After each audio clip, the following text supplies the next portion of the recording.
Bonjour, c'est l'heure de la rétro. Retour sur l'actualité du Distri. En début de semaine, un très beau duel entre Christine Giraud et Gérald Cretteny, puisqu'à Gland, ils veulent être tous deux syndics. Résultat du premier tour le 25 avril, les combats en plateau. Ensuite, on donnait la parole à Police Nyon-Région qui discute incivilité avec les classes de Nyon-Maran. On fait le bilan en plateau. Mercredi, grande opération de déstockage avec les commerçants de la ville de Nyon qui peuvent sortir dans la rue et vendre leurs invendus sur les trottoirs. On en parle avec le coprésident de la SIC, Vital Follery. Enfin, mercredi, rencontre avec le Kiwanis Roll Aubonne, une association à caractère humanitaire. On les rencontre en plateau.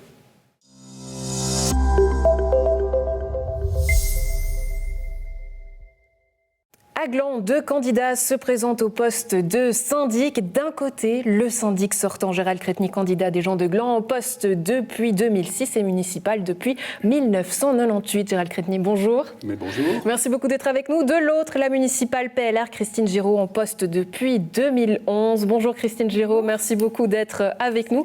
Alors pour revenir sur les chiffres, lors du deuxième tour, Gérald Cretteny, vous êtes élu avec 1105 voix, tandis que Christine Giraud est élue avec 1279 voix. Gérald Cretteny, est-ce que la candidature de Christine Giraud vous a surpris ? Non, je vais vous dire honnêtement non, parce que je pense que je voyais Christine, j'avais le sentiment quand même que Christine allait se présenter un jour. Donc voilà, avec un score comme elle a fait, je pense que c'était quelque chose auquel il fallait s'attendre. Alors quelque chose à laquelle il fallait s'attendre. Sur notre plateau, on a beaucoup entendu parler de vagues vertes, mais aussi de vagues violettes. Si elle est élue, donc Christine Giraud deviendrait la première femme syndic de la ville de Gland. Gérald Cretteny, très franchement, si vous n'êtes pas élu en tant que syndic, est-ce que vous restez municipal ? Est-ce que ça vous satisferait ou pas ? Qu'est-ce que vous faites ?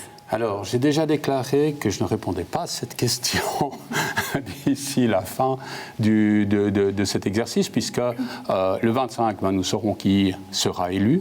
Et je pense que jusqu'au 25, en tout cas pour moi, je vise la syndicature. Donc c'est dans ce sens-là que je vais. Oui, tout reste ouvert. Mais c'est vrai que nous, on se pose la question parce que 3 législatures en tant que syndic, c'est vrai que vous avez une réelle expérience. On se pose forcément la question de savoir est-ce que vous vous satisferez d'un poste en tant que municipal, sachant surtout que vous nous aviez aussi annoncé que c'était votre dernière législature.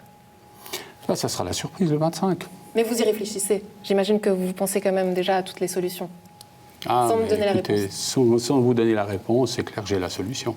Oui, vous avez la solution. Bon, le suspense est à son comble parce qu'on sait que forcément cette réponse a aussi plusieurs enjeux au niveau stratégique. Christine Giraud, vous nous disiez que cette candidature, votre candidature, c'est aussi une longue réflexion. À quoi est-ce que vous avez réfléchi ? Bon, alors tout d'abord, ça fait plusieurs années que je suis en politique. J'ai commencé le conseil communal assez jeune, plutôt très jeune. Et puis ces 10 dernières années où j'ai le plaisir d'avoir été élue comme municipale et j'ai les écoles, la jeunesse et l'accueil de jour depuis ces 10 ans, m'ont donné forcément une expérience, un goût aussi au travail politique. Je me suis construit un réseau, j'ai pu étendre aussi mes compétences et mes connaissances.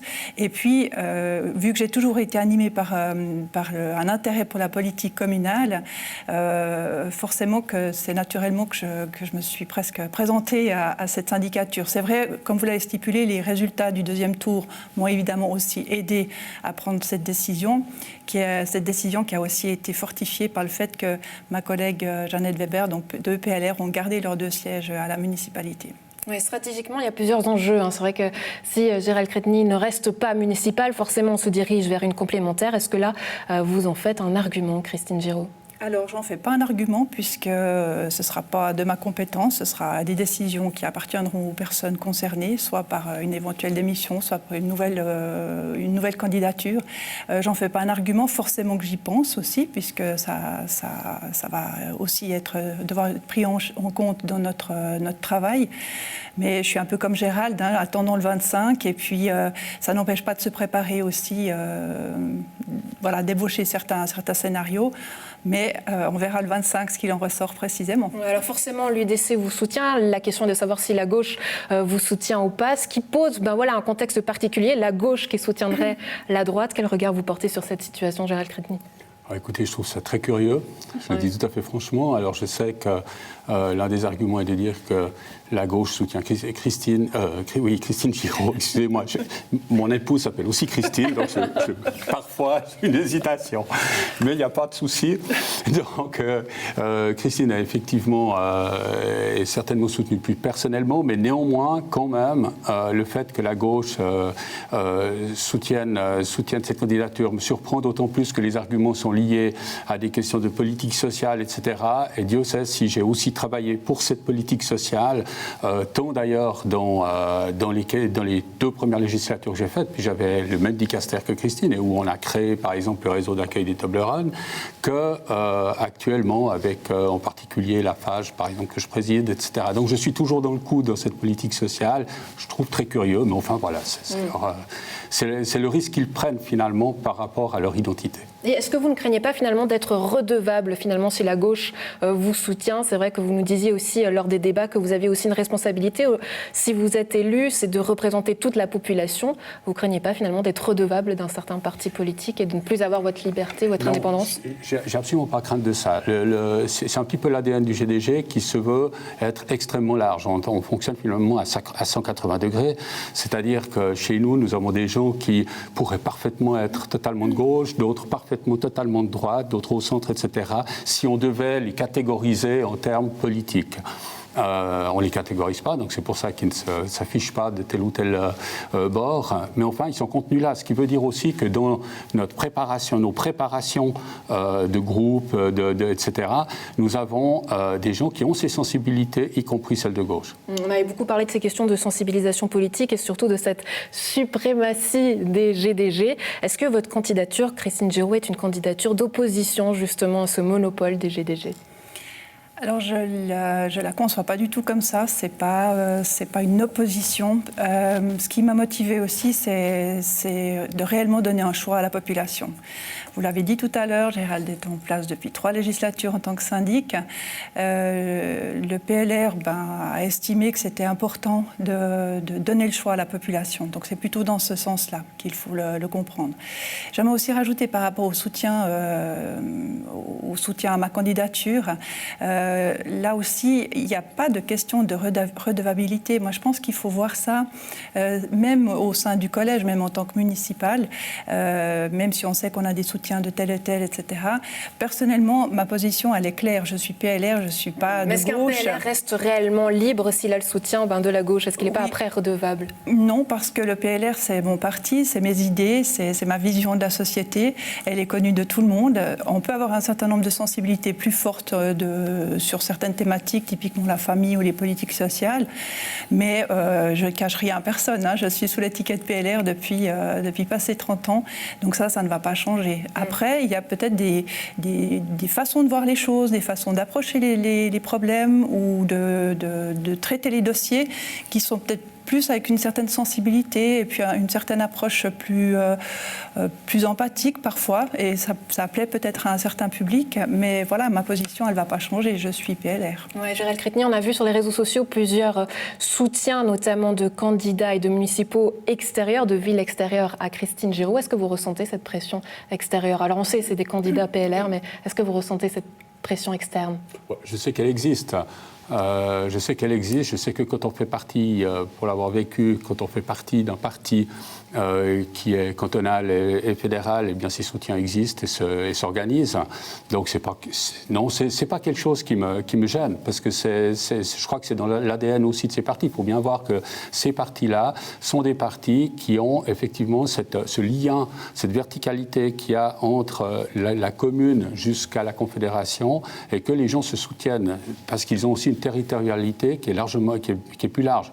Au niveau du GDG, c'est justement peut-être ça, un petit peu qu'est notre ADN, c'est de se dire on travaille pour la commune, dans le cercle communal. C'est pour ça qu'on a ce slogan 100% glandois, dans le sens, pas parce qu'on est...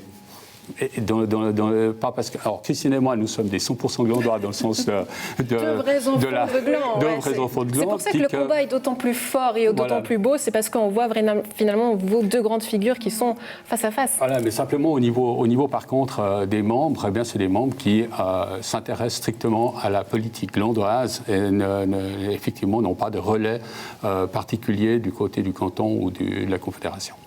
Sans vouloir être mal poli, c'est vrai que Gérald Créteny, on a beaucoup parlé de votre âge, parce qu'on a parfois entendu dire que ça serait peut-être la sindicature de trop, qu'il fallait aujourd'hui céder votre place à Région d'Oignon, ces choses que vous allez d'ailleurs faire. Si vous avez vécu là votre dernière sindicature, est-ce qu'il y aurait des regrets, quelque chose que vous n'auriez peut-être pas eu le temps de faire et qui vous coûterait ? Je ne suis pas un homme de regrets. Je pense qu'on peut toujours rebondir sur tout. Et je dirais même, si je suis réélu, ce que je souhaite naturellement, je ne suis pas là pour autre chose, si je suis réélu, c'est clair que c'est aussi un rebond, parce que je pense qu'à chaque législature, on doit se réinventer. Il y a des choses que l'on doit corriger par rapport aux anciennes, il y a des choses qui sont des nouveautés que l'on doit pouvoir assimiler, et c'est donc, chaque fois une renouveauté. Parce que le temps avance, si vous deviez corriger quelque chose et quelque chose à proposer à nouveau, ça serait quoi ? Je pense que c'est dans des questions de fonctionnement de municipalités en particulier. Et puis, certainement, certains liens avec l'administration que je souhaite améliorer. On en sait là quelque chose. C'est vrai que ça nous met forcément la puce à l'oreille. Christine Giraud, comment convaincre les Glandois ? Alors, ma candidature, encore une fois, c'est pour donner le choix à la population. C'est des choses que j'ai entendues aussi, qui sont venues aux oreilles du PLR et auprès de moi. Donc, c'est aussi prendre mes responsabilités par rapport au score que j'ai réalisé au deuxième tour. Je suis une femme, j'ai des qualités professionnelles de management, de RH, communication. J'ai envie d'amener ce dynamisme, cette façon différente de gérer les choses. J'ai envie aussi de donner un petit coup de jeune, allez, on va se le permettre encore, à l'administration. J'ai envie de m'occuper de nos collaboratrices et collaborateurs et d'amener peut-être une vision rassembleuse, une vision un peu plus ouverte. Voilà, c'est quelque chose qui me tient à cœur pour la ville de Gland. Pour terminer sur un aspect peut-être un peu plus émotionnel, c'est vrai que quand on regarde ça du côté extérieur, on se dit mais qu'est-ce que ça nous change finalement qu'un tel ou un tel soit élu. Personnellement, comment vous le vivez, cette course à la sindicature ? Est-ce que vous êtes un peu stressé ? Écoutez, c'est un challenge que je n'ai jamais vécu, à part ça, la législature, puisque ça a chaque fois été des élections tacites. Je trouve intéressant d'être challengé. Encore une fois, moi j'aime bien les défis. Donc c'est plutôt pour moi très intéressant. Ça questionne aussi personnellement sur la manière dont on se projette. Ouais. Christine Giraud, même question, comment est-ce que vous vous sentez ? Alors je suis légèrement stressée, ça c'est évident. Je suis bien consciente des responsabilités auxquelles je m'engage si je devais emporter cette élection. Je suis consciente aussi du bouleversement que peut provoquer ma candidature. Mais je pense que de se remettre en question, c'est important. C'est important pour moi à titre personnel aussi, mais c'est aussi important pour la vie de la ville de Gland. Et tant mieux si c'est un challenge, si c'est pris comme un challenge, parce que je crois que c'est ça, à un moment donné, un petit peu de rebrasser les cartes, en toute amitié, en respect mutuel. Je pense sincèrement que c'est que bien pour la ville de Gland, qui a effectivement toujours su rebondir. Et c'est comme ça que j'ai envie de travailler aussi pour la suite, que je sois élue syndic ou municipale. Je continuerai à m'engager avec conviction pour la ville de Gland. Le choix est fait. Christine Giraud, Gérald Créteny, merci beaucoup d'avoir été avec nous à la maison. Donc, faites votre choix. Résultat du premier tour à la sindicature le dimanche 25 avril. Très belle journée à vous. Merci beaucoup.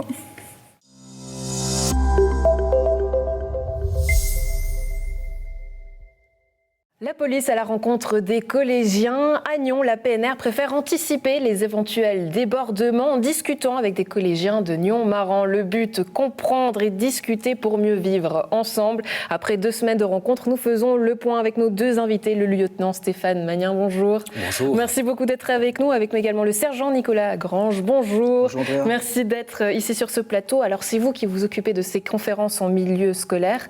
Rapidement, quel bilan est-ce que vous en faites de ces 2 semaines de cours en classe? Alors très positif, je trouve qu'il y a eu passablement d'interactions entre les élèves, le conférencier, donc moi-même, et puis c'était très enrichissant. On a vu cette barrière qui a pu être passée tant au niveau de l'uniforme de police qu'on porte tous les jours. C'est aussi le but qu'on apporte en classe. On vient avec ces 2 petites valises, puis on se dit, on va essayer de casser cette barrière. Et puis, pour les mettre à l'aise, moi déjà, au début, j'aime bien demander leur prénom.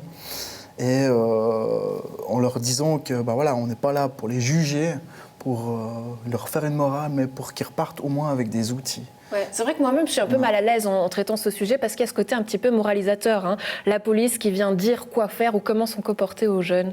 C'est quelque chose que vous ressentez ? Alors, absolument pas pour ma part, mais c'est cette impression qu'on a quand on rentre dans la classe. C'est pour ça que quand on les reçoit, déjà on les reçoit à l'extérieur de la classe, on les accueille. Et puis, déjà là, ils ont une autre approche, je pense, de l'uniforme. Quand ils rentrent dans la classe, ils disent, bon, ok, voilà, on a la police, mais c'est après où je fais un petit bilan avec eux, je leur dis, ben voilà, comme je viens de vous expliquer avant, votre prénom, moi je me présente, etc. On est entre nous.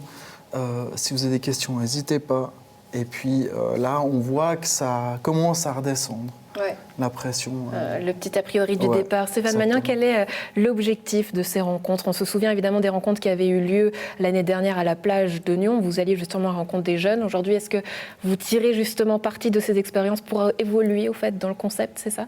Voilà, alors on a la chance cette année d'avoir un petit peu de recul par rapport à ce qui s'est passé l'année passée, avec une situation particulière avec le Covid, situation qu'on revit cette année. On ne sait pas vraiment de quoi sera fait l'été, quelles seront les possibilités de loisirs, de voyages, etc. Donc on s'attend à ce qu'on ait des phénomènes comparables à ceux qu'on avait vécus l'année passée par rapport aux incivilités. On a donc saisi cette opportunité d'avoir ce recul pour prendre des mesures préventives déjà maintenant et puis aller à la rencontre notamment de ces élèves de 9e, 11e et de raccordement. Pourquoi ces élèves-ci ? Parce qu'ils sont tout jeunes, hein, effectivement. Ils commencent gentiment, ils commencent tout juste à sortir. C'est une découverte. C'est la question intéressante. Pourquoi des élèves ? Pourquoi des jeunes ? Parce que dans votre communiqué, on peut lire noctambules, jeunes. Donc ces actions, elles sont pour qui ? Alors ces actions, finalement, elles sont pour tout le monde. Hein. Elles sont pour les noctambules en premier lieu, elles sont aussi pour tout citoyen de la région, pour qu'il sache ce qui se passe et puis ce que fait la police dans ce domaine-là. Hein. On a choisi aussi cette intervention parmi les classes parce que, comme je disais, ils commencent tout juste à sortir, ils découvrent un nouveau monde en fin de compte, et puis ils ne sont pas forcément outillés pour faire face à cette situation. Donc ça permet aussi de faire d'une pierre deux coups, d'une part de les sensibiliser sur ces problèmes d'incivilité, et d'autre part, de les rendre attentifs sur les dangers que peuvent représenter les sorties en groupe comme ça, la consommation d'alcool, etc. Ouais. Nicolas Grange, on vous voit là sur le terrain, dans les classes. C'est vrai que moi, dans mes souvenirs à l'école, je me souviens de la police qui venait nous apprendre à surtout comment traverser peut-être la route, à quoi est-ce qu'il fallait faire attention au niveau routier. Qu'est-ce que ça dit de la société aujourd'hui que ça a changé, que vous venez sur les classes pour traiter d'autres thèmes ? Alors c'est vrai que la société a évolué, on voit toute la technologie qui est autour de nous. C'est dans ce but-là aussi que le canton a mis ses conférenciers en place pour pouvoir évidemment, je dirais, pallier au danger de la cybercriminalité, mais de la petite criminalité aussi en général.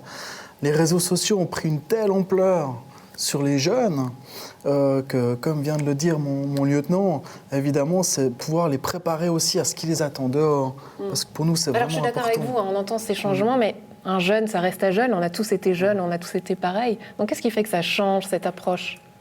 Je pense que l'approche, elle change par rapport aussi à l'interaction qu'on a avec le jeune. À l'époque, on avait, moi je me rappelle aussi, on avait le policier qui venait en gris avec le képi, la traversée de la route, vu que vous avez évoqué le sujet. Et puis, on était tous alignés, on avait tous un peu peur, parce que c'était très droit, très rigide. Maintenant, il faut bien ouvrir les portes. Hein. La police, c'est complètement différent. On est obligé de s'adapter aussi à notre public et aux jeunes principalement, parce que c'est quand même eux l'avenir. Ils sont en pleine construction de leur entité jusqu'à l'âge de 25 ans. Et ça, c'est important que pour nous, on puisse les accompagner aussi dans ce sens-là, faire attention, leur dire attention, il y a ce fil rouge à ne pas dépasser. Nous, on est là, on fait notre travail, ok, mais dehors, ça se passe différemment. Et si vous allez au-delà de cette ligne rouge, il y a des sanctions. Oui, s'adapter à la société, s'adapter à l'actualité aussi, à ce qui se passe aujourd'hui. C'est vrai qu'on a entendu beaucoup de débordements, on entend aussi tout ce qui se passe à Gland, ailleurs, en Valais, à Zurich. Est-ce que forcément ça a un lien, tout ça ? Alors, on n'est pas forcément dans une situation comparable à ce qui a pu être vu ces dernières semaines, notamment au Valais ou dans le canton de Saint-Gall. On est dans une configuration complètement différente aussi. Mais bien sûr que tous ces phénomènes de société sont liés d'une manière ou d'une autre. On en parle ici, on en est témoin, on se rend compte un petit peu de ce qui se passe.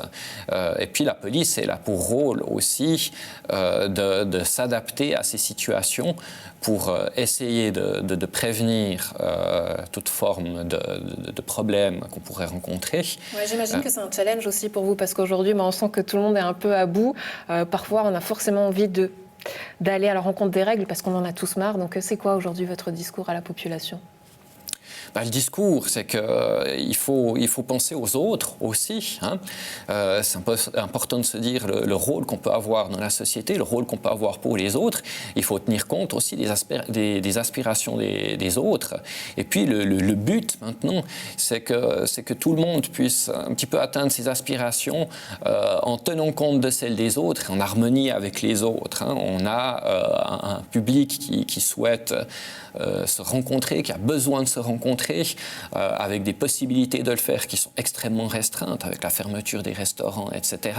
Donc il faut qu'ils puissent continuer à se retrouver, mais où ça se fait automatiquement beaucoup sur l'espace public, et puis du coup, ça génère ce qui peut être pris pour des nuisances par d'autres personnes, les personnes qui ont peut-être envie de rester chez elles, plus tranquilles. Et le défi, c'est que tout le monde puisse cohabiter sereinement. Ouais, un juste milieu du bon vivre ensemble. Quelles seront les prochaines actions ?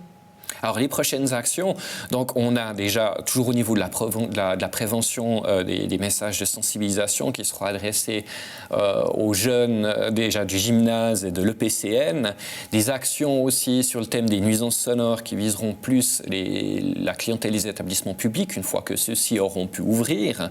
Et puis, on a déjà débuté, dès le week-end de Pâques, une visibilité accrue sur le terrain avec des patrouilles de police qui vont faire de la présence sur les sites de rassemblement, qui vont aller vers les personnes qui s'y trouvent pour créer le dialogue, expliquer un petit peu les enjeux que ça représente et sensibiliser aux problématiques qu'on peut rencontrer, et puis faire en sorte que ces soirées, elles se passent le mieux pour tout le monde. Pour que tout se passe bien, Agnan, Stéphane Magnin, Nicolas Grange, merci beaucoup d'avoir été avec nous. Une très belle journée à vous. Merci beaucoup, bonne journée. Bonne journée.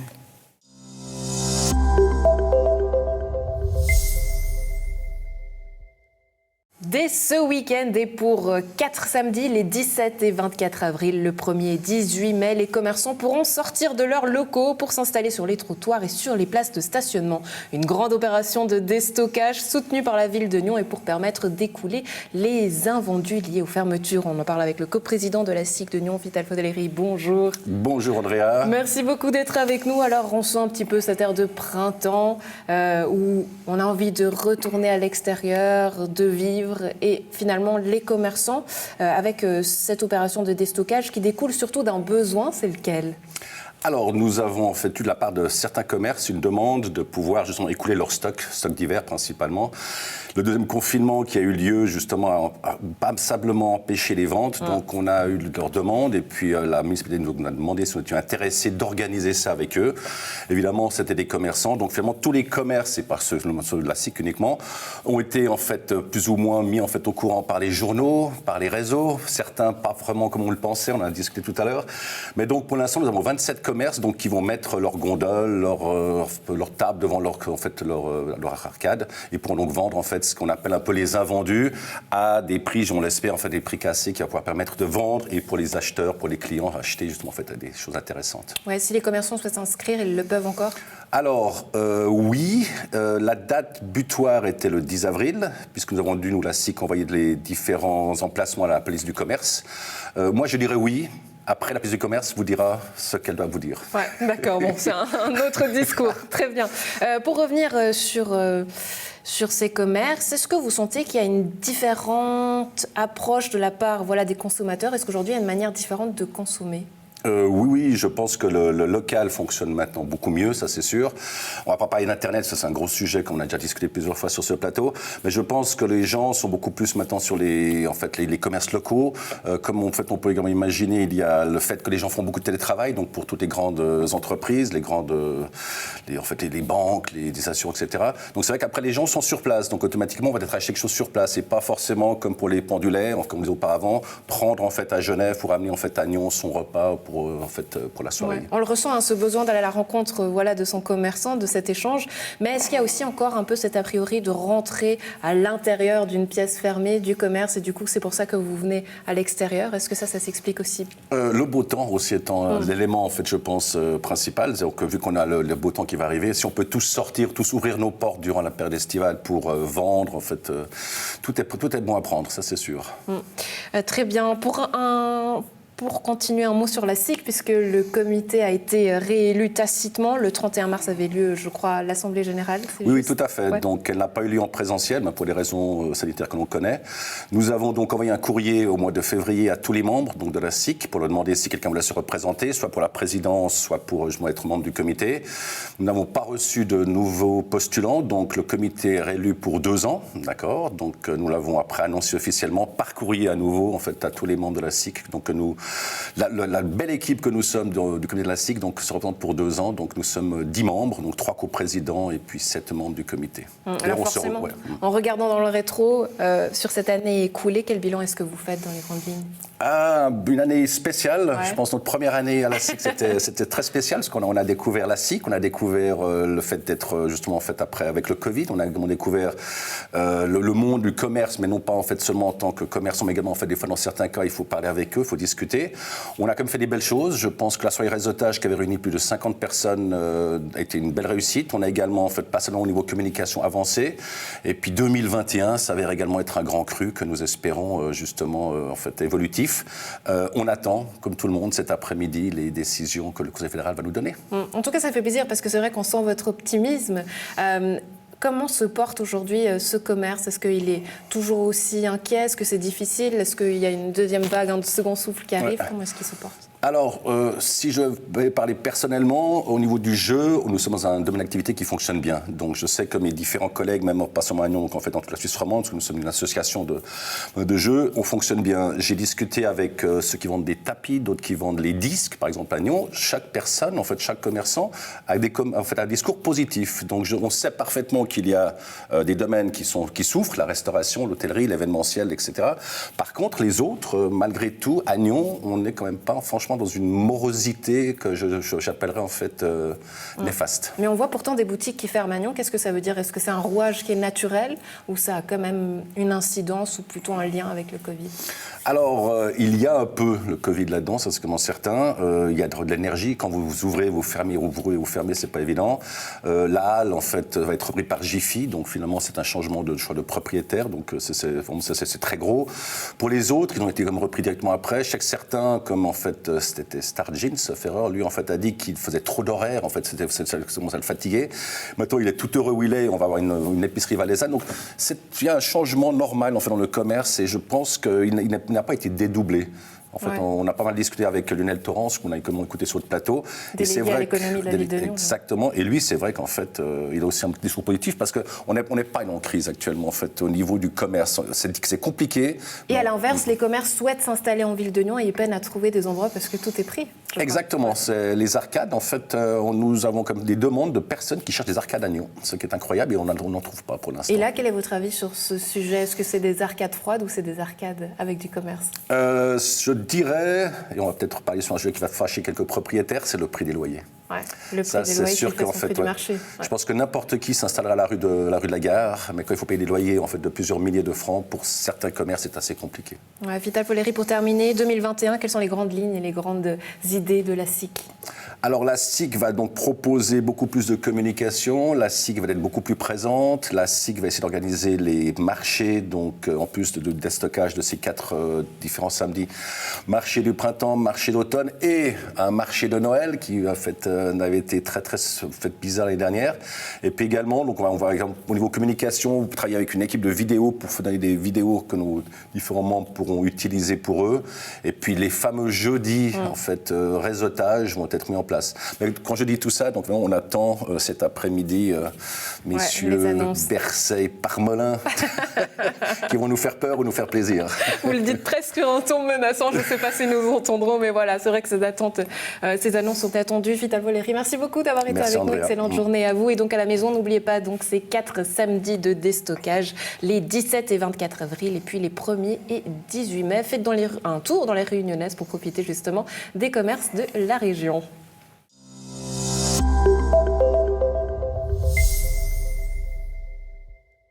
Rencontre avec le Kiwanis Roll Aubonne, une association à caractère humanitaire qui réunit plusieurs membres autour d'activités diverses et variées. Objectif, servir la communauté et organiser plusieurs échanges pour partager tous les savoirs notamment. On en parle avec nos 2 invités. Christophe Frizier, bonjour. Bonjour. Vous êtes le secrétaire de l'association, accompagné aujourd'hui de Frédéric Nodal, futur président. On dit président élect. Félicitations déjà. Merci. Merci à vous d'être avec nous. Avec grand plaisir. Alors le Kiwanis, en quelques mots, qu'est-ce que c'est ?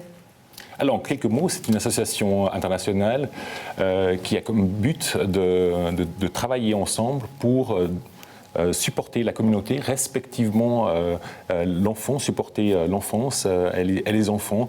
C'est dans ce sens-là que le club Kiwanis Roll Aubonne existe depuis maintenant bientôt 30 ans.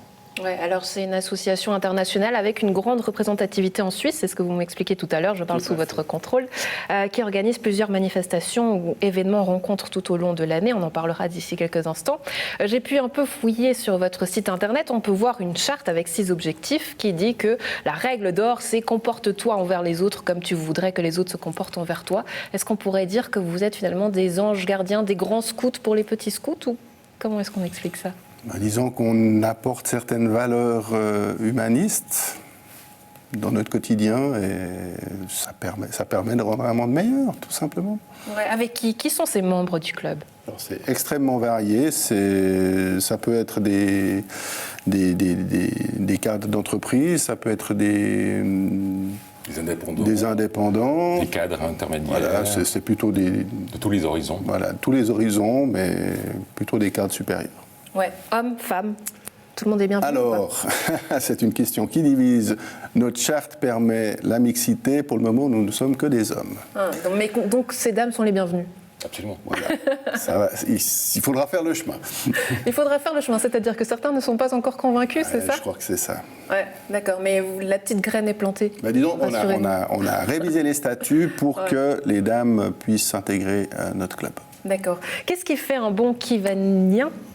On dit comme ça, kiwanien ? Oui, je pense un bon kiwanien, sans rentrer dans les archétypes ou les travers, je pense que c'est quelqu'un qui s'engage, qui met son temps libre à disposition pour pouvoir effectuer des actions et mettre la main à la pâte des actions qui nous rapportent des moyens financiers que nous pouvons ensuite attribuer à d'autres associations, à des fondations, à des actions spécifiques. Et si on regarde le passé du Kiwanis Club Roll Aubonne, nous avons distribué plus de 400 000 francs au cours de ces 29 dernières années. Ouais, qu'est-ce qui fait sa spécificité ? Parce que c'est vrai qu'on parlait tout à l'heure du Rotary Club entre nous. Qu'est-ce qui fait sa spécificité, sa différence ? Alors, sa grande différence, je pense, ça n'engage que moi, réside dans le fait que les gens sont prêts à offrir leur temps et pas juste offrir leurs moyens financiers. Donc le Kiwanis Club Roll Aubonne a comme principe, du moins, de travailler pour pouvoir rassembler les fonds nécessaires. Et puis on travaille évidemment volontiers avec nos amis des autres clubs. Christophe Frizier, on va montrer ici le petit drapeau, mais c'est vrai qu'on en parle comme ça de manière très sérieuse, mais il y a quand même une très très bonne ambiance, je crois, dans votre association, dans votre club.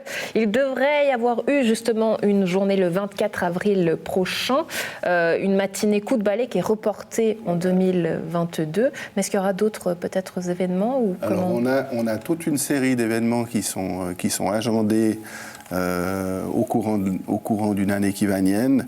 On va dire que notre gros journée de travail, c'est l'organisation du 1er août à Rolle. Et parce que c'est là où vous récoltez la majorité des fonds ? Oui, c'est essentiellement là qu'on récolte la majorité des fonds. Cet événement a malheureusement pas pu être réalisé l'année dernière à cause du Covid. Cette année, on croise les doigts pour que ça puisse avoir lieu. Et c'est une date importante parce que vous allez célébrer le 30e anniversaire de l'association. Alors ça sera l'année prochaine, le 30e. D'accord. Voilà. Le 14 mai 2022, sous la présidence de Fred. Puis je crois que même c'est son anniversaire. D'accord, donc vous allez souffler plusieurs bougies. on vous voit là justement quelques images.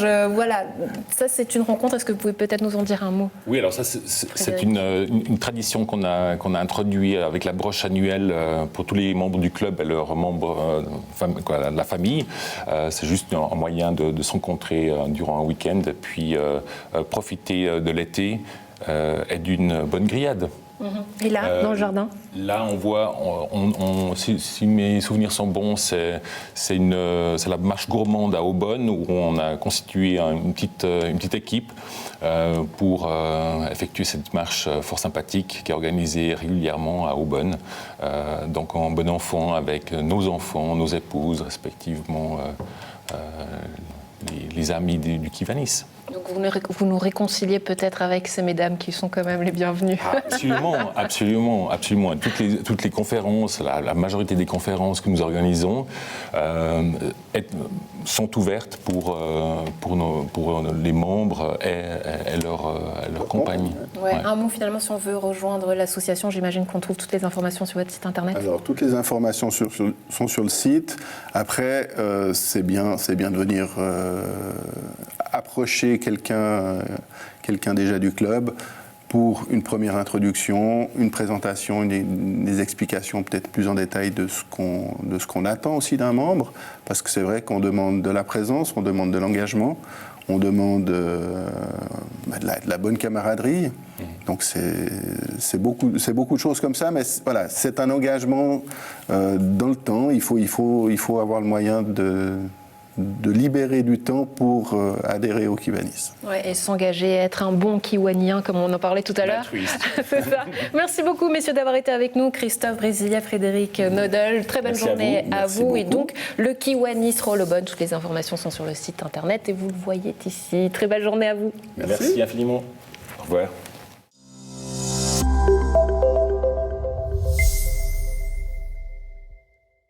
C'est tout pour la rétro, un plaisir d'avoir été en votre compagnie tout au long de la semaine. On se retrouve à partir de lundi. Excellent week-end à tous.